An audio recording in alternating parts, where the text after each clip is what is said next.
I testified to that at the board a couple of weeks ago. Okay. And again, because I think it's a red herring issue, and we have to work on these other issues. So. This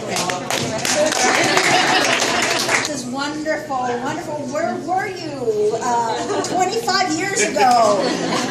She says she's waiting 6 years.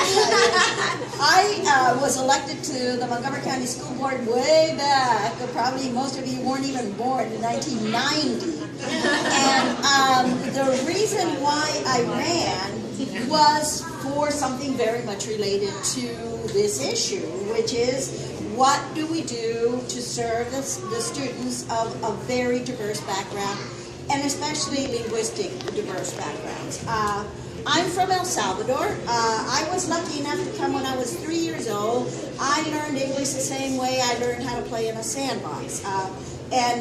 You know, my brain was one of those lucky brains that got both languages and created all kinds of synapses and all the good research that we're now understanding about being bilingual or trilingual, or more if we want to. So it's been part of who I am, and when I saw that the same Montgomery County that I had gone to school with, which is clearly described in this article today, by the way, that Montgomery County of 3 decades ago, that's when I was in school. And there were 2 Latinos in my BCC graduating class. Two. Now we are 30% of the total population, when the whole total population has grown. So when I saw that school district that educated me so well, I mean, it was public education, but I was able to go on, study chemistry, become a systems engineer, be all this STEM that they're saying. I have code on the Hubble. You know, this little Salvadorian little woman had all kinds of opportunities. So when I saw that there were many, many Central American children, especially El Salvador and Honduras, coming here, and all of a sudden our school system didn't know what to do with these kids who spoke another language, I looked around and I saw that there had never been a voice on the school board. And without knowing how to read or write school board politics, I decided to jump in. And lo and behold, I was elected in 1990. I wish that I would have had a group of parents that were so knowledgeable and aware of the value of language back then. Because unfortunately, it was, you know, it's a single quixotic kind of battle, and it continues to be. I think that in all of these years, over 25, we have yet to fully embrace what it is to value languages and to ensure that we are all providing that opportunity of being multilingual, of building on the experience of a language spoken at home from 0 to 5, and then not putting this brick wall called Esau, saying you can't learn anything, little kid, until you can speak English. That is what's caused the gap all of these years and will continue to cause it unless we do something different. So let's push the fast forward. From the school board, I went to the state house. I've been there now in my 15th year. I have 2 more years in my current cycle. And one of the, a major effort was to pass the seal of biliteracy.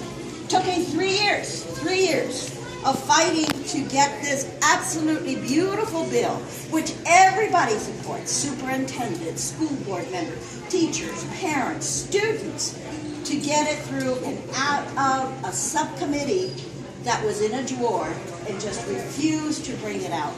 They raised all kinds of bogus questions as to, well, how are you going to test if somebody is really proficient? Is this just going to be an easy way for kids to get recognition? Well, we made the bill as tough as we could. The Department of Education was very good at helping me, and our concept was we're not going to put in the details into the bill. We're going to let the regulations be what develops, because we know that this is an area that's changing, and we did not want to put it in the code of the bill. So the bill simply authorizes local education agencies, Montgomery counties, all the counties, if they wish to opt in to the seal of biliteracy. And because our diplomas are state documents, it needed to be at the state level. So we were able to pass it after 3 times. Actually, my version did not pass. It was the Senate version that passed. Mine died on sine die, but that's okay. It is there. Still pushing. It's still there. You know, if I look at the Seal of Biliteracy website, it is beautiful. Started in California and now it's spread throughout the United States. And what it does, basically, is that it recognizes that having more than one language is an asset. And we want to reward students that are making those extra efforts to learn another language. We know the immersion programs is where they start. We don't really have a very good continuation for them. We know that some kids are really, just because they are so dedicated to learning another language, that they're able to be proficient. We have multiple assessments. They're all rigorous. That you can then, when you're a senior, if you apply for the Seal of Biliteracy, it'll appear on your transcript and on your diploma. And what we got as feedback was enormous. The employers particularly think it's a great thing.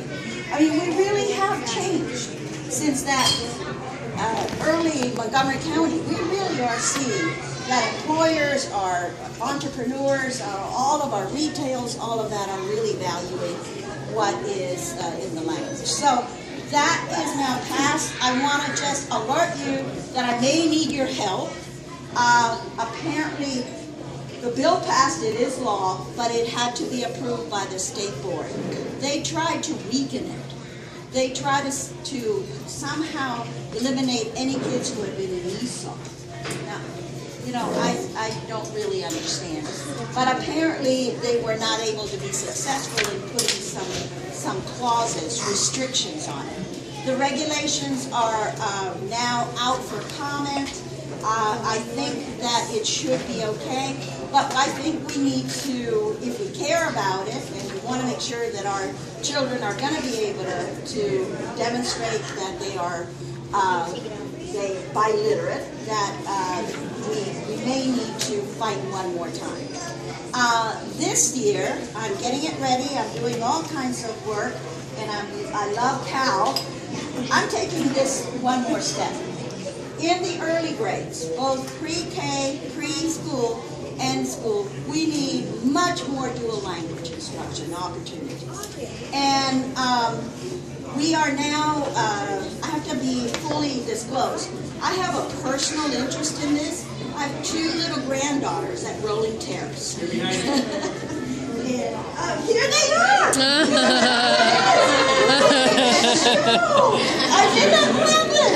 This is Leila and Marisol, and that's my son, who teaches at the University of Maryland and is also going to be participating in this. Well, my focus is to make sure that we have the structure at the state level. We don't have any certificates for bilingual teachers. And so what we do is have a Spanish certified teacher or a French certified teacher and an English teacher coming together in a classroom. But you really do need the skills of how to be a bilingual teacher, how to deal with kids. So one hopefully easy, is to create at the state level a certificate for that. And then to get universities to be able to provide that certificate. It'll be a 12 credit certificate. And if any of you can help me out with that, and then I want to get some funding streams for those schools that want to move into a dual language pilot. You know, it has to start with kindergarten or first grade max, because it's not going to, you can't just impose it on the school system. So Right now, MCPS, with our new superintendent who adores dual language, is going to be our best champion. They are trying to figure out. Now, they're still thinking in old-fashioned terms of it's a facilities issue. No, it's an instructional issue and a teacher capacity training issue. So I'm delighted that this is happening. Just shining bright lights onto recognizing the value of language is just great. And I wish you'd been with me back in 1990. I'm glad you're here today. So it sounds like we're going to have to do some work at the state level as well, trying to get some resources, support Ana Sol. So I just want to say again, we are fundraising for the paper. There are donation forms here. You can also go online, Our Voices Matter, /language, Immersion Montgomery, and donate online, or you can donate here. We do still have some space on the tab if you want to stay and have another beer, order some food. We're still able to, keep it on the house. I want to just, if you need to rush out or just before, one of the best ways, this is a grassroots effort, we're all parents, we're all volunteers, we're all stretched thin. Leave today, please, making a connection with one of the coordinators, steering committee members. We're still looking for steering committee members. There's no cap on this. So, but just so that you know who the person is at your school that's going to keep sharing information. So, I am just going to ask. We'll leave Rock Creek Forest for last because there's several of us here, but if the steering committee members could just say who you are and what school, and we go around.